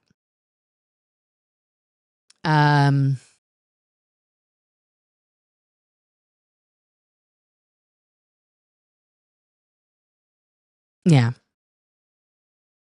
You're on chapter 5 of Child X? All right, girl. Yeah. So when I look at these structures, okay, this massive criminal racketeering, human trafficking, fucking scheme known colloquially as Scientology, and we see all these people that are missing that absolutely were on various boards of directors for multiple different entities. Who's on those boards now? Question 1. Question 2. Where does the money go? Now, as in my video, I was pointing out that the chateau that I worked for that also paid me occasionally quarter pay while I was on the concentration camp, because you get paid by the organization that you signed the billionaire contract at, unless you get traded like a fucking baseball player mid-season like we just did to Yastrzemski. Don't get me started. Then that organization pays your quarter pay, which is $12.50 before taxes. Okay. Hey, Laura. Right. Laura, did you see the two signatures that I compared? The signature on the letter you got and the signature from 2004 that one of the Jane Does got in response to her letter. Those are not the same signature, Laura. I'll wait to hear formal comment maybe from my handwriting expert if Jojo Zunkel would care to comment on that in an informal capacity. Okay.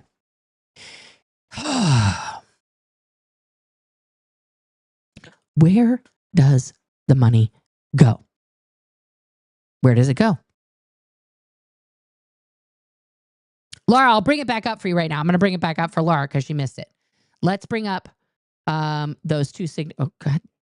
Dang it. Where are my signatures? Where did they go? Where did they go? Okay. That's one. And bum.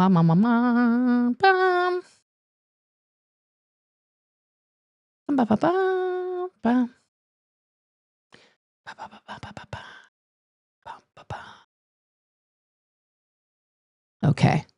I need to scoot this puppy over and then scoot this one over. We're going to bring them up again, Laura. Here we go. Look at the signatures. While we're asking the question, not only where is Mike Ellis, because Laura, the one on the left, this one, that's the signature on your letter. And that is the signature that one of the Jane Does got back on her letter that was submitted as evidence in the Danny Masterson trial. So they submitted this as evidence. Notice this isn't evidence anywhere because they know. They know. They know. Yeah, that song. Yeah, it's different, right? Laura, you can see the difference, right? The M and the E, totally not the fucking same. Yeah. It's not the same. I'll send you the other one. Like, this is, guys, this has to, Valerie needs to submit this. And I'll send it to you, Laura, and you can send it to her. I don't think I have Valerie's number, but, or maybe I do. I'll send it to her. But this has to be submitted as evidence to the court. It's not the same fucking person. So who fucking asked you to come to this arbitration? How is this arbitration legal if there is no international justice chief to oversee it? These are valid questions right now. So what the fuck is David Miscavige hiding?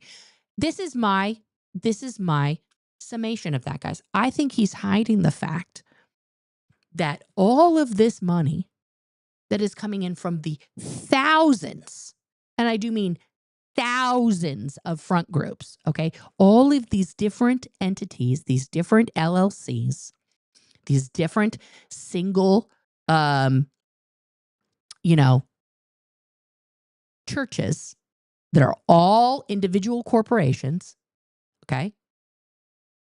All of that money is being funneled up through other corporations to one place, to one account. Who has access to that account? Who is spending money from that account? Because I can tell you, it's not the Sea Org, the fucking fake Space Navy people who are eating beans and rice and shit, who we've seen now back at the test center, who we've seen back at the Hollywood Guarantee building with the, Lafayette Ronald, fake exhibit about his bullshit claims that none of which are true. Okay. We've seen them, people who are still working there over at the Blue Buildings and over at the Chateau. So all of this money that they are conning. Yeah. This is my question, Laura. How does a signature mature into a cleaner version after so many years? This man would be in his 70s. How is his signature better now than it was before? Exactly. You would think they would be reversed. Yeah, exactly. Exactly. No, none of that makes sense. Valerie needs to get a handwriting expert immediately. And get that evaluated. Apparently JoJo's uncle he used to do that in Scotland. So he might be available. Anyway, where is this money going? Well, I can tell you this. When you see David Miscavige, okay, let's just look at the evidence. When you see David Miscavige in pictures with Tom Cruise, is he wearing the little drab uniforms that the fucking other fake Space Navy people are forced to wear? No. Is he wearing the upstat civilian clothes that they've just had in mothballs for years from when they first joined the fake Space Navy? No. That man is in custom leather jackets. He's in custom shoes, custom clothes, right? How was that paid for? Well, number one, they forced the indentured servants in the fake Space Navy, okay, his personal slave army, to donate portions of their salary for presents to dear leader. The other way is, who has access to the money? Because it certainly isn't the international finance director or the CFO of Scientology, because that guy's in the fucking, concentration camp in Hemet. Who has access to the account? Who's holding the ATM card? There's only one person that could answer. And that alone violates the IRS rules of how a 501c3, a religious organization, is supposed to operate. In the same way that, oh God, what was the gang guy, the mafia guy? Now all I can think of is Dillinger, but it's not him. They did not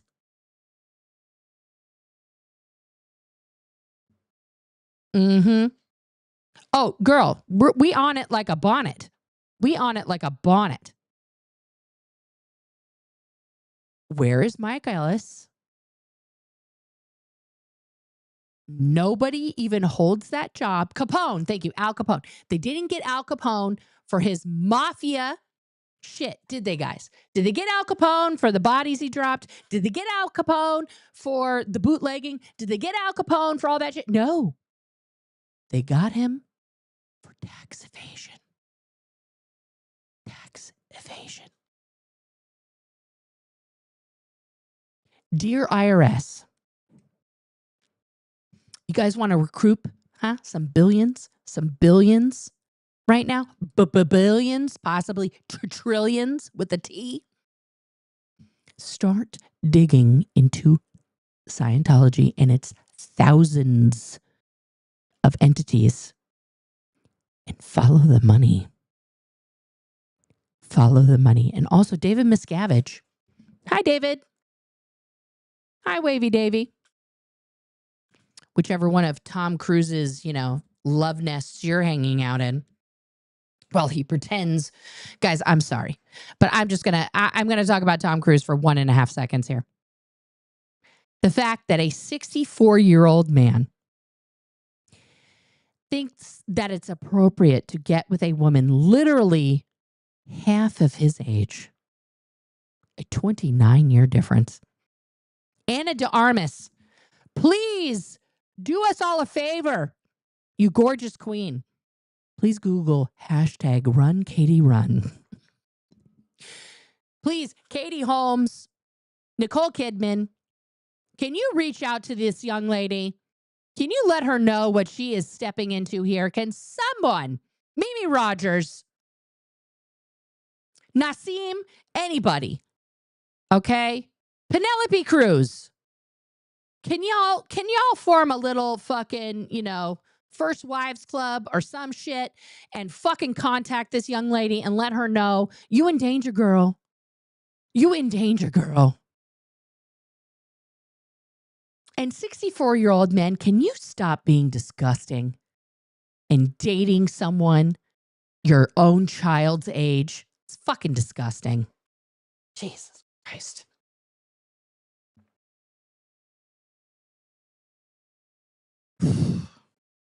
Oh, who is that? I don't know who that is. Send me an email. I will, yes. Yeah, Ana de Armas. Run, Anna, run. We need to start that. Mimi Rogers is the reason he was there, but guess what? She got fucking kicked the fuck out when they wanted him to have a younger, hotter wife. Yeah. Wasn't a good look for him to be in love with an older woman. Mm-hmm. Yeah, she got excommunicated. Yeah. Yeah, YRB. Yeah, the little tiny baby man is living beyond his means, eating lobster and caviar and sushi when his indentured servants, human trafficked slaves from around the globe, don't. Yeah.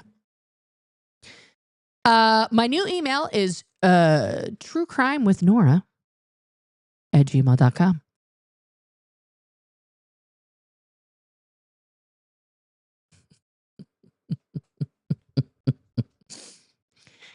So we have to stay on this. We have to stay on this. But Laura's right. Where is Mike Ellis? Now, I'm not a lawyer. Valerie, contact your lawyer. This is my advice. Okay? Contact your lawyer. They need to produce Mike Ellis in the courtroom. Whatever that, a writ of habeas corpus, I don't fucking know. They need to compel him to arrive to testify in front of the judge that he is overseeing this arbitration as per the Garcia case, okay, where he made this shit up on the spot. And if they cannot produce the person who's supposed to be overseeing this sham of a sham, then it should be canceled. I want it. He's supposed to be overseeing it. He hasn't shown up at one meeting. I want him to testify in front of the judge that he is receiving reports, written, there's video, something that he's reviewed to make sure it's all per the procedure. Because they're not. Okay, good, Laura. I'm just saying, Scientology, where's Mike Ellis? Where is Mike Ellis? Where is the alleged international justice chief? Where is he? Oh, guys, if you emailed me at an old email, I still get all of them. So don't worry. Email me at any email. I'm going to get it. I have a lot of emails. But it's all forwarded to one email that I check every day. It's right here on my Bahone and on my computer. Okay. But guys, where's Mike Ellis? With a real Mike Ellis, please stand up. Because that's not his signature. That's not it. This is it.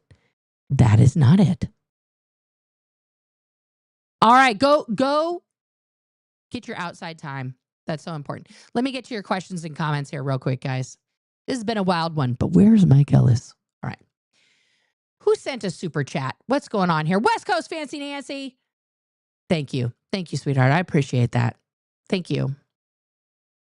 Let me get to your questions here. Question. No, I did not know her. No. I think we answered that, Heather. What is John Brousseau up to now? I don't know, but he's a wealth of knowledge too. You got kicked off that Reddit after 2 hours when I was just asking questions. So it's so toxic. I don't even have it downloaded anymore. Yeah. Where did Tony give those names from? Amy, Mike, and John Brousseau. 3 people who were there in that place. What would their arguments be if you read rules to them? I mean, we see that they don't follow these guidelines, but I'm curious to know what they're... Yeah, that's a good question. I don't know. Barry Snyder, isn't Scientology's structure similar to the Catholic churches? Each diocese owns its own...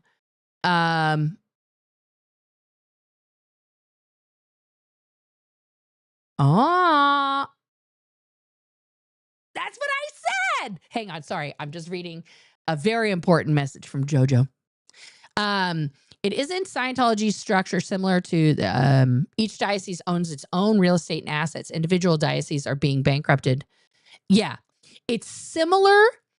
It might be the same exact structure. I don't know. I'd have to dive into more of the Catholic Church structure to find that out. But that's a good question, Barry. That's a good question. How many of the fake Space Navy members voluntarily gave blood to the UCLA blood drive? Was that recent? Was that recently they did that there on the Big Blue grounds? I'd probably say none, because they can't get time off to do those things.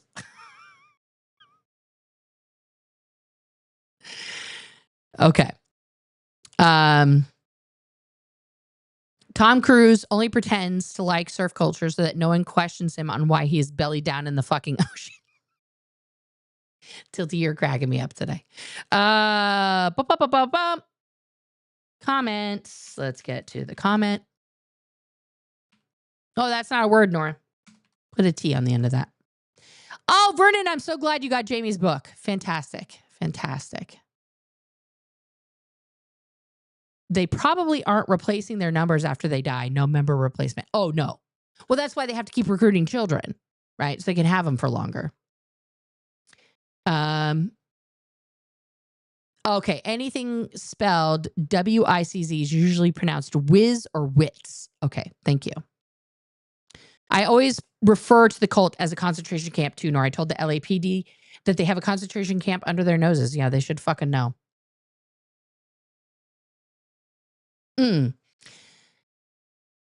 As a never-in, I'm wondering now for a long time, how is the normal everyday life in the fake Space Navy on staff or even as a public?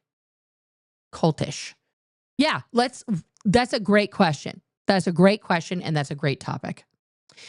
Oh, thank you. Thank you, Ari. Thank you for that. Yes, Gen X Biatch nailed it. This is why so many casualties of Scientology have health concerns, major health concerns, y'all, after having been mistreated for years. Yes. I'm giving Jeffrey Osborne. Stop it. Yeah, I agree, Tilty. Just my personal opinion here, but just saying, no child should have an ethics folder. If you think that's okay, please seek counsel. Yeah. Oh, okay. Thank you, Amy. I will check that out. Yeah, Mike Ellis is not doing that job. It doesn't even exist. So how on earth is he overseeing this arbitration for Valerie Haney? That's the question.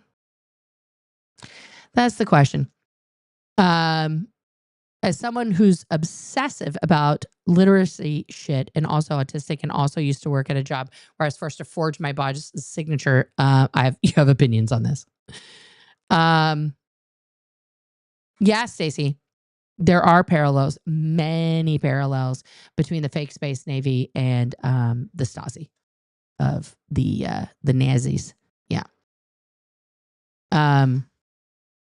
Oh, this is an accurate description, Tilty, that Scientology is the antithesis of Sesame Street. I agree. I would stand by that. Okay, Mona. Fantastic. Thank you, Power. You're not misusing the chat. Stop that. That's the only good comment. Tilty, stop it. Stop that. All right. So I'm not gonna bring up our whole chat here, but breaking news. I did hear back from JoJo, who heard back from her uncle, who, in a very cursory look, without his very important magnifying glass, had the following to say in an informal, not done statement. But at first glance, the two signatures show notable differences in pressure, slant, and letter formation, which may suggest they were not written by the same individual or were produced under different conditions. He said there are discrepancies between the two signatures that warrant further analysis before determining authenticity. This person is a forensics and handwriting expert. That's just on a glance, guys. Forgery or duress? Correct. Okay, so Ashley and Lara talked to the blood donor crew at Big Blue's wimpy version of National Night Out. And they said 35 donors gave blood. All of the niacin in their blood, they're too weak. Yeah. Well, also, let's be honest, you're not going to get time off to do anything. Guys, you can hardly get time off for a death in your family. What the fuck do they care about you donating blood to save people's lives? They do not. Oh, thank you, Oregon Valley girl. Thank you for that. All right. So, guys, I think I'm going to bring it up one more time. I think this is a smoking gun right here that proves without a doubt that either Mike Ellis does not exist anymore in the physical realm. Miriam, probably not.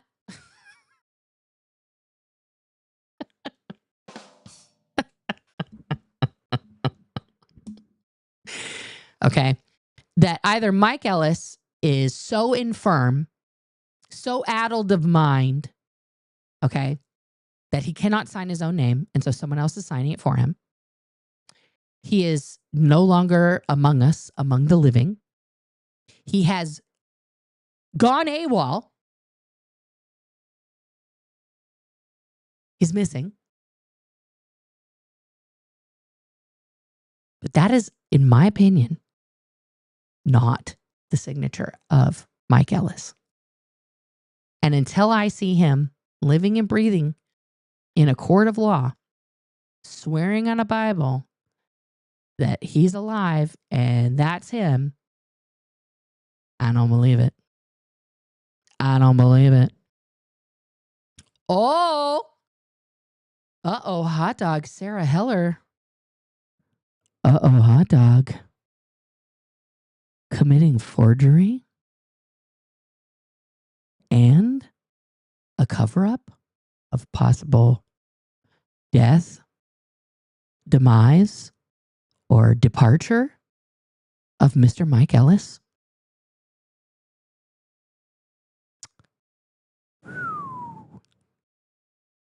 That's a bad look. That's a bad look, Scientology, because let's just say hypothetical. Let's play a hypothetical real quick. Hypothetically, if that is not, in fact, Mike Ellis's signature in the year of our Lord 2025, and Mike Ellis is gone in some capacity from that job, and has not been doing that job in the course of this sham of arbitration that has been enforced on Valerie and other people who have pending cases right now. That would mean that Scientology has perjured itself in all of these legal proceedings. And I'm pretty sure there's big consequences for perjury in every state. And this would open up further investigations into every aspect of Scientology. I think somebody just fucked up. I think somebody just fucked up. Because the way we do away with their religious organizational status, because remember, don't get it twisted, they are not a church in the eyes of the law here in America. They are not a recognized church. Is exactly this. Because if they are violating that, what other parts of the 501c3 requirements are they violating? Where is the money going and who is benefiting? Let's start digging, guys.